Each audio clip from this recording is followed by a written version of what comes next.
તો સુરેન્દ્રનગર જિલ્લામાં થાનગઢના તરણેતર ગામે યોજાતા વિશ્વ પ્રસિદ્ધ ભાતીગળ મેળાનું આ વર્ષે 26 ઓગસ્ટથી 29 ઓગસ્ટ દરમિયાન આયોજન થયું છે। આ મેળાના સુચારુ આયોજન સંદર્ભે મહાનગરપાલિકાના સભાખંડ ખાતે કલેક્ટર ડોક્ટર રાજેન્દ્ર પટેલના અધ્યક્ષ સ્થાને બેઠક હતી। જે બેઠકમાં જિલ્લા કલેક્ટરે તરણેતર મેળા વિશે સંબંધિત અધિકારીઓ પાસેથી વિસ્તૃત જાણકારી મેળવી જરૂરી માર્ગદર્શન અને સૂચનો આપ્યા હતા। જેમાં મેળામાં સ્વચ્છતા જળવાઈ રહે તેમજ પ્લાસ્ટિકનો ઉપયોગ બને ત્યાં સુધી ઓછો થાય તે માટે અપીલ કરવામાં આવી હતી। સાથે લોકોને મેળાને માણવા માટે આવવા માટે લોક સાંસ્કૃતિક રાસ ગરબા અને ઝાલાવાડી પોશાક તકતી આમંત્રણ આપ્યું હતું।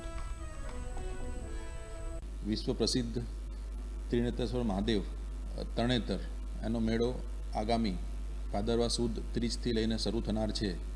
એટલે કે ઓગસ્ટ 26, 27, 28 અને 29 ના રોજ યોજાનાર છે।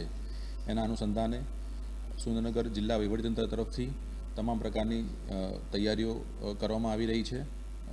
આ મેળો પ્લાસ્ટિક મુક્ત થાય, સ્વચ્છતા સાફ સફાઈ જળવાય, કાયદો વ્યવસ્થા અને ટ્રાફિક વ્યવહાર જળવાય એ બાબતે તમામ વિભાગો સાથે મીટિંગનું આયોજન પણ કરવામાં આવી રહ્યું છે।